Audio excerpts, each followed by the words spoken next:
Bonsoir, Monsieur Guissormand. J'apprécie vraiment que vous ayez accepté de faire cette interview avec nous. Oui, c'est très gentil de m'inviter. C'est toujours un plaisir que de discuter avec mes amis coréens et vous êtes une grande amie coréenne.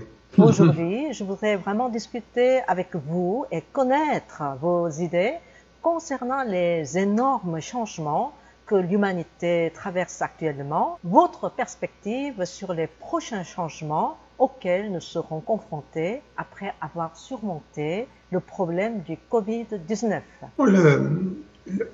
Le grand événement, c'est la prise de conscience mondiale de ce que nos destins étaient interdépendants. C'est-à-dire nous dépendons de notre voisin, et puis d'un pays à l'autre, nous sommes totalement interdépendants. C'est-à-dire que je pense que l'humanité tout entière a pris le sentiment de cette unité. Il y a eu dans le monde auparavant des pandémies. C'est pas la première fois dans l'histoire de l'humanité, mais c'est la première pandémie à l'époque de Internet et de la couverture médiatique instantanée. Donc ça nous donne ce sentiment justement que nous sommes tous embarqués dans un même combat, une même difficulté. Bon. Certaines stratégies ont été plus efficaces que d'autres au jour d'aujourd'hui. Ça n'est pas fini, mais au jour d'aujourd'hui, il est évident qu'il y a deux pays qui se détachent très clairement, qui sont la Corée du Sud et Taïwan. Et en Europe, l'Allemagne. Je pense que Taïwan, la Corée du Sud et l'Allemagne ont réagi très vite parce que ce sont trois pays qui savent ce qu'est le danger. Après, évidemment, il y a aussi entre ces trois pays des caractéristiques assez communes. La légitimité du gouvernement, c'est-à-dire que le peuple, et les élections l'ont montré en Corée du Sud ou récemment à Taïwan, le peuple fait plutôt confiance dans ses institutions politiques. Donc ça c'est très important, cette légitimité des dirigeants, et puis évidemment une notion de solidarité collective qui est très enracinée. Nous, enfin vous, individus, vous êtes membre d'une collectivité qui vous dépasse et que vous avez comme un devoir national de faire bloc avec cette collectivité. J'ai toujours été partagé sur la culture coréenne parce que le côté positif, c'est cette solidarité nationale, mais le côté un peu qui m'a toujours embarrassé, c'est la répression de l'individualisme. Et finalement, j'ai eu un peu tort parce que en cas de crise, il s'avère que ce sentiment de solidarité nationale doit l'emporter. Mais est un peu entre balance, très clairement entre les deux, entre cette solidarité collective qui vient du passé lointain de la Corée, mais aussi une jeunesse qui est, je dirais, beaucoup plus individualiste. Et l'équilibre entre les deux n'est pas encore trouvé. Ce qui est important quand même, c'est que la Corée du Sud, en ce moment, est un exemple stratégique. C'est-à-dire, ça va au-delà de la culture. La stratégie qui a été menée contre le Covid-19 en Corée du Sud est la meilleure. Tout le monde est en train d'imiter avec un peu de retard ce que vous avez fait, les tests, la recherche des foyers de maladies, l'isolement des malades, tout ça a été extrêmement... Et ce qui est important, c'est cette notion de stratégie. Je crois que la Corée du Sud a beaucoup progressé, je dirais, depuis les années 60, parce qu'il y a le sentiment que la stratégie, c'est important, il faut s'inscrire dans le long terme. Vous êtes dans le long terme, et ça, c'est une leçon. Et la Corée du Sud, tout d'un coup, mais apparaît comme une leçon de stratégie politique, stratégie économique et stratégie sanitaire. Alors que le monde traverse la crise du Covid-19, je pense que le concept de pays avancé change légèrement dans l'esprit des gens. Selon vous, quelle est la définition de pays avancé à l'avenir?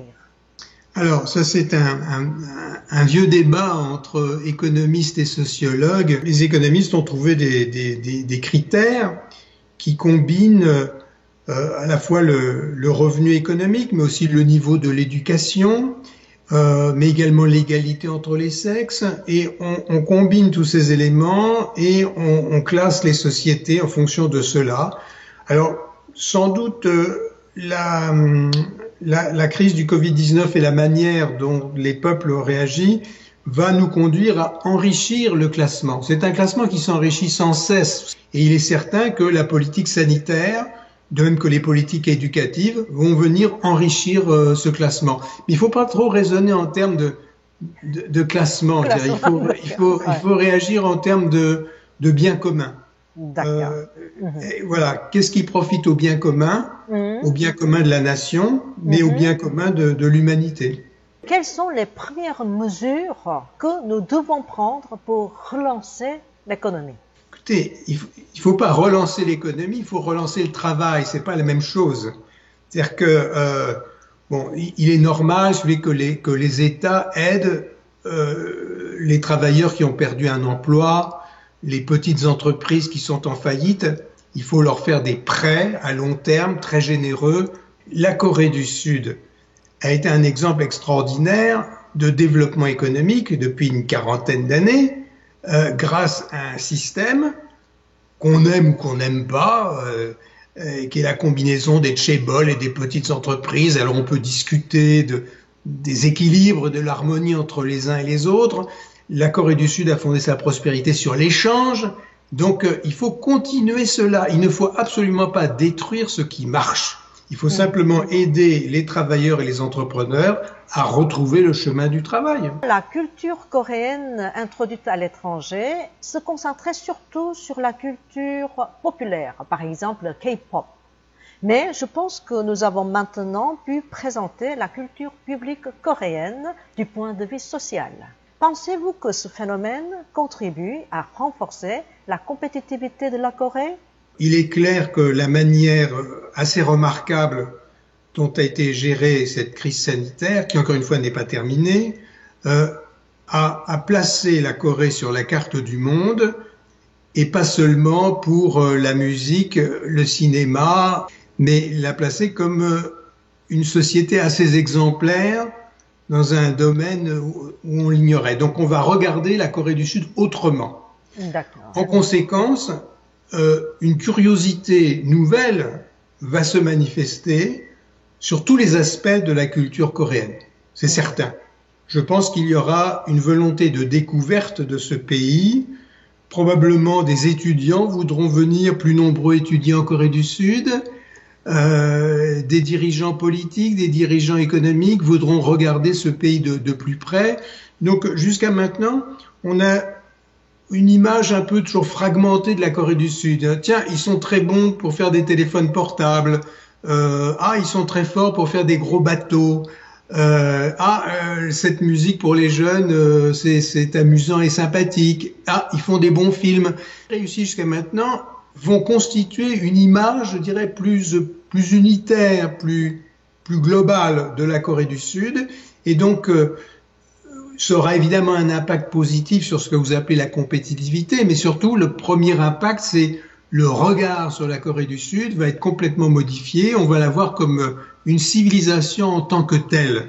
Mais quand même, souhaiteriez-vous dire quelques mots aux Coréens et aux citoyens du monde? À mes amis coréens, je voudrais qu'il y ait une participation plus active des intellectuels, des artistes coréens à la vie intellectuelle, artistique, débats internationaux. Je voudrais aussi que les Coréens acceptent les critiques.